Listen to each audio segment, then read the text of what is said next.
আসসালামু আলাইকুম আমার সোনার ভাই ও বোনেরা, আপনারা অধীর আগ্রহে ছিলেন যে আমার নেক্সট ব্লগ কবে আসবে। আসলে আমার সামনে এক্সাম, এই জন্য আর কি কোনো ব্লগই আসতেছে না, কিন্তু আয়সা পড়ছে এখানে একটা গাড়ি, ভিতরে ছিল অনেকগুলো নারী, এই জন্য আর কি আমি ভিডিওতে একটু শর্মায় গেছিলাম। গাইস বৈশাখ মাস আয়সা পড়ছে, বুঝছেন, এত পরিমাণে গরমে ঠেলা টিকতে পারলাম না বাসায়, এই শীতে হয়ে রইলাম, হেও দেখি মানে গরমই লাগে। এই জন্য আর কি চলে আসলাম আমাদের বাড়ি থেকে প্রায় 1.5 কিলোমিটার দূরে একটি সেচের মধ্যে গোসল করতে। আর কি জামা কাপড় নিয়ে আসছি সাথে, কারণ যদি ভিজা যায় তাহলে আবার ঠান্ডা লাগে, আর ঠান্ডা আমার লাগিয়ে থাকে সারা জীবন, মানে এত পরিমাণে ঠান্ডা আমার লাগছে, বিশ্বাস করেন। আমি গাইস জীবনে মনে হয় ঠান্ডা কিছু খাইতে পারবো না, চাইলেও মনে একটু কোল্ড ড্রিঙ্কস, চাইলেও মনে একটু কোল্ড কফি খাইতে পারবো না। যাই হোক, আমি আজকে মাথার মধ্যে এত পরিমাণে তেল দিয়ে আসছি যাতে ভিডিওর মধ্যে আমার চুলগুলো একবারে চকচক চকচক করে। আর আমাদের গ্রামে এই রাস্তাগুলো এত পরিমাণে সুন্দর, এই রাস্তাগুলোর মধ্যে প্রতিটা জায়গায় একটা মানে ছবি তোলার মতো প্লেস। পরবর্তীতে গাইস আইসা বললাম যে সেচের মধ্যে গোসল করতে, তো সেচের যে মালিক ওই আঙ্কেলকে বললাম যে আঙ্কেল এখানে কি গোসল করতে পারুম? দিন বুড়ে পারবা? আমি কাকা দিন বুড়ে তো করুম না, এই 2-1 ঘন্টা আর কি করো গা, সমস্যা নেই। গাইস আমার বন্ধু বান্ধব কোন বড় ভাই কোন অনেকে আর কি সেচের মধ্যে গোসল করছে, অনেকেরই অনেক অভিজ্ঞতা আছে, বাট আমার লাইফে ফার্স্ট, আমি কখন আর কি সেচের মধ্যে গোসল করে নেই, অনেক ভিডিও দেখছি, অনেক স্টোরি দেখছি, এই জন্য আমার একটু ইচ্ছা করলো যে যাই একটু গোসল করে আসি। এমন এক্সাইটেড ছিলাম এই জন্য আর কি লুঙ্গি পরে আসা পড়ছি, কিন্তু কাঁচাটা দিতে ভুলে গেছি। যাই হোক গাইস, এখন আমি নামি আল্লাহ আল্লাহ করে আর কি দেখি কি অবস্থা, এখান কি গভীর নি নাকি গভীর কম। গাইস পানিটি এত পরিমাণে ঠান্ডা, এটা আমি আপনাকে কেমনে বোঝাবো? কোন আপনারা যদি আমার সামনে থাকতেন, আমি আপনাকে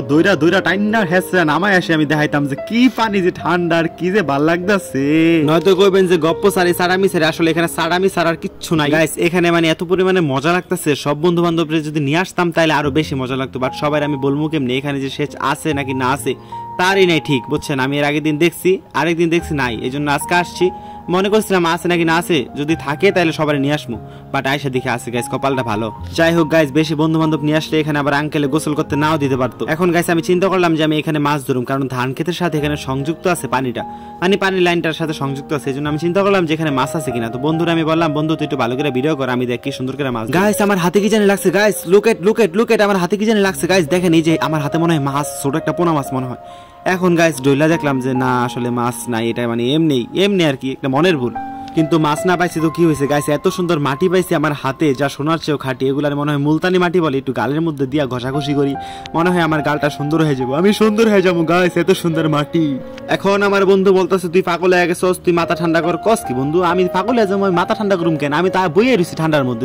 যাই হোক গাইস, আমি মাটি দিয়ে মুখটা মাসাজ করার পর এখন আমি পানি দিয়ে ক্লিন করতেছি, বিশ্বাস করেন গাইস এত সুন্দর লাগতেছে, আয়না থাকলে আমি নিজের দেখতে পারতাম, বাট আয়না না থাক সমস্যা নাই, আমি এখন দেখতেছি নিজের আমার কত সুন্দর লাগতেছে। গাইস নিজে সুন্দর কইতে হয়, কারণ অসুন্দর করার জন্য মানুষ তো আছে। তো গাইস এত পরিমাণে ক্লান্ত লাগতেছে, মানে কি কইতাম গাইস, আমার প্রচন্ড পরিমাণে ক্লান্ত লাগতেছে, এই জন্য আর কি আমি সাইডে যে বেরি বাদটা আছে না এখানে বসে এখন চিন্তা করে দেখলাম যে 2 ঘন্টা যাবত গোসল করতেছি, এই জন্য আর কি একটু ক্লান্ত লাগতেছে, অল্পক্ষণ করলে মনে হয় ভালো হতো গাইস। এখন বাসা যাওয়ার পালা, অনেকক্ষণ ধরে গোসল করতেছি, তো গাইস আমার অনেক পানি খাওয়া ধরে গেছে আর কি, এখান থেকে আমি একটু পানি খেলাম, কারণ এগুলো কলের পানি। তো গাইস আজকের ভিডিওটি ছিল এই পর্যন্তই, নেক্সট ডে আর কি সব বন্ধুদের নিয়ে আসবো ইনশাআল্লাহ। সবাই ভালো থাকবেন, আল্লাহ হাফেজ।